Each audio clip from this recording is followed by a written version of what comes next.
As training camp approaches, we'll be reviewing several players' performances during the 2023 season and discussing how they could impact the Eagles in the 2024 season. Today, we'll be looking at Jordan Davis. Today, we're looking at Jordan Davis, and he is right now quite a polarizing figure in Philadelphia. And it's kind of understandable why. I mean, he was a former first round pick that is really right now a first and second down run defender, and you kind of expect a little bit more than that out of a player picked that high. Well, let's look into some of his stats from 2023 to see how he fared. When I like to look at defensive tackles and look at how good they are as a run defender and how much they're impacting the game, I like to look at what I call run stop rate, which is how many tackles, whether they're solos or assisted tackles, and divided by how many run snaps they faced. Jordan Davis was 41st out of 150 defenders, interior defensive linemen last season. His stuff rate, which would be tackles for loss or no gain, was 80th out of the top 150 defenders, interior defensive linemen last season. Listen, he's a good but probably not great run defender, but he fits a certain role that I think, while he may not be elite at it right now, I think he's very good at the role that he does play. He's not a guy that's going to win behind the line of scrimmage. He just doesn't have that lateral agility or first step quickness. And a lot of times the techniques that he's playing is he's really there to eat up double teams. So you see him playing a lot in what you would call a read and react mode, where you're reading the movement of the offensive lineman and then attacking and moving based off of their alignment. You're not getting a lot of tackles for loss playing those techniques. You're really there to eat up blocks and free up your linebackers or your overhang defenders that have walked down towards closer to the line of scrimmage. Again, like I said, I don't think he's a guy that's going to be a huge tackle for loss player, as he just doesn't have that quickness to get into the backfield and create those negative plays. But he's good to have for defenses aiming to play a lot of too high coverages or light boxes, because he can eat up extra blockers. And the thing is, even he does have enough size and strength that even if you get a body in front of him, a lot of the times he's compressing those gaps. So some of the stuff that he does, I don't think necessarily shows up in the box score. And so I think he's always going to be a little bit underrated for what he actually does. Now, in terms of, was it worth taking a first round pick on a player like that? That's a discussion for a different day. But in terms of who he was as a player, listen, I know he gets a lot of hate, but if you understand what his role is as a player, I think he's right on track with where he should be. Maybe we hope to see him take a little bit of a step forward, but I think we need to understand what this guy's going to be. And he's probably going to be a first and second down run stopper for the majority of his career, which isn't a bad thing. If you look at Kirby Smart and Georgia, he would just talk about how they wanted to stop the run with as few resources as possible so that they could dedicate more resources to the pass. So even though he might not directly impact the game as a pass rusher on a consistent basis, his ability to help the defense on early downs allows him to defend the pass better in other ways. But there's more to talk about his game. But Eric, what do you have to say about Jordan Davis? Yeah, and I'm sure like every Eagles fan, after the first couple games, you're getting super excited about him because he was popping off the screen like crazy, and it was definitely a dramatic slowdown. And as opposed to Carter, who maybe was a few little technique things, and better competition, it was to me blatantly conditioning for Davis. And it wasn't just week to week, it was actually in the game. Like the first drive, he would look like an all pro, and then by the like end of the third quarter, he just would just like nosedive into the turf and like get no push at all. So my overall opinion is, when he's in condition and not very fatigued within the game, and in a one-on-one matchup, I think he's unbelievable. Like, he's so strong, and he's got good like leg drive, where he's collapsing the pocket really often from the interior. And like he does seem to like have good like long arm move and just push the guys back into the pocket. He'll try to block shed too often for a guy of his stature. I just don't see the point of it. Like, to me, it's better to push the guard or center into the lap of the quarterback and disrupt their like stepping up into the throw, as opposed to like trying to get around your guy and tackle the quarterback when any mobile quarterback, if they see him coming, can get away from him. That's just like a small nitpick. The one thing that was disappointing is the double teams. Of course, there's no player in the NFL that's consistently winning against double teams, but I thought he was pretty much a dud. As soon as he got doubled, he would get pushed back, pretty much never beat them.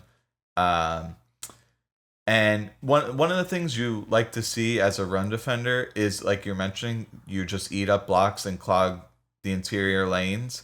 And when he was doubled, I actually think they kind of were able to usher him out of the lane that they wanted to run, which that's where I'd like to see a big improvement from him.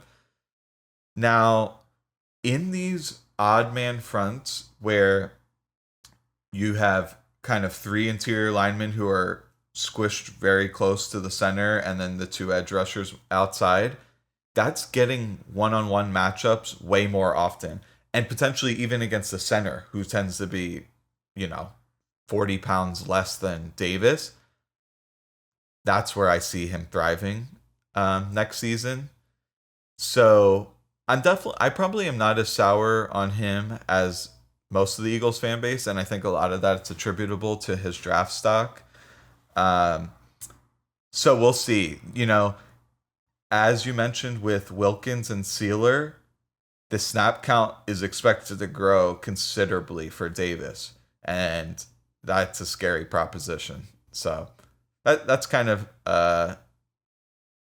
what I see for Davis next year. What's going to basically determine if it turns out that he's a success next year or not is just staying in conditioning and try to get him more one-on-one matchups.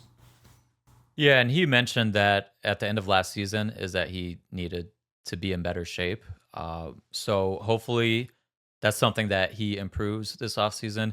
And that's also something Fangio said in his press conference as well. Well, he pointed out Carter and Davis as guys that conditioning is going to be huge for them. So I think that's something that, listen, he knows the problem. So hopefully he's doing enough to address it. I don't think he's a guy like Sealer ended up playing 33% of the snaps. That was the one season under Vic Fangio where more than one player played more than 30% of the snap share. I see it as a situation where I just don't see him taking a big enough chunk of the third down snaps to think he's going to get up to that level, to that snap share. And realistically, you shouldn't really expect too many guys that big to be able to play that many snaps. It's just they tire out faster. They're big guys. There's a reason conditioning is an issue. It's hard to play a lot of snaps, and especially effectively at that size. So I just don't know if he's ever going to be a top end pass rusher, or excuse me, snap share guy. And that's okay as long as you know your role and can play really well in that role, and the rest of your defensive line can fill in the gaps with some of the third down pass rushing stuff. Interestingly enough, as a pass rusher, if you look at some of the metrics, it's interesting to look at. So let's look at this. On all downs, the pass snaps that he had, his pressure rate was 95th.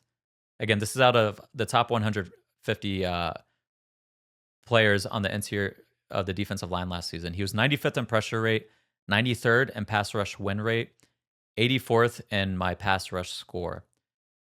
But he played a lot of first and second down snaps. Those snaps, third down snaps, you produce way higher pass rush win rates and pressure rates. Just when defensive linemen know it's likely going to be a pass, they just get into pass mode and they don't have to worry if it's going to be a run as much. Looking at his third down pass rush stats, his pressure rate was 63rd, his pass rush win rate was 60th, and his pass rush score is 59th. So listen, were those great numbers? No. And that was also out of 100, so it's not like, it's not quite as good as looking at it, the top 150. But when we talk about Milton Williams' numbers are actually lower than Jordan Davis's when looking at their third down pass rush snaps. Now, these are on pretty low snap shares, so I wouldn't take too much out of it. But it is interesting to think about, like when he did get third down pass rush snaps, he wasn't actually the worst pass rusher on the team. I think what you said about him being a pocket pusher, collapsing pockets from the interior, I think that's really where he's going to live and get most of his pressures from is driving guys back to the quarterback. I don't see him as a guy that's going to shed and win and chase down quarterbacks too often. You'll see it every now and again, but I don't think that's how he's going to win a lot. I think his best bet is collapsing the pocket from the inside, which is going to help out the rest of the team. And again, like you might not see some of his snaps or his production show up in the run game. I think some of that's going to be similar in the pass game too, and that he should be helping out other people, and he's just not going to get much of the credit for it. And I think the perfect dichotomy of his what he is as a pass rusher right now, and I'm going to throw these two plays on the screen for people watching on YouTube. There's two plays against Seattle. One play, he walked the center back so into the quarterback. And then another play, he's playing with high pad level, and he doesn't look like he's a guy that's 350 or 40 pounds or whatever he is. He looks like a 290-pound defensive lineman that the center is able to set his anchor in because he just plays at a high pad level, which a lot of times comes down to the conditioning factor, like you mentioned. So hopefully he can improve in that area. But we'll have to see at that point in time. So do you have any other thoughts on JD going into next season? Yeah, one of the things, and we're going to touch on this in our long form podcast, is it will be very interesting to see the rotation and what kind of fronts Davis shows up in most. So that's something that stay tuned for. Yeah, that'll be a great conversation actually, because I think there will be some information that you wouldn't necessarily think. Fangio plays his defenses a certain way, but that's something. Stay tuned for in a couple days.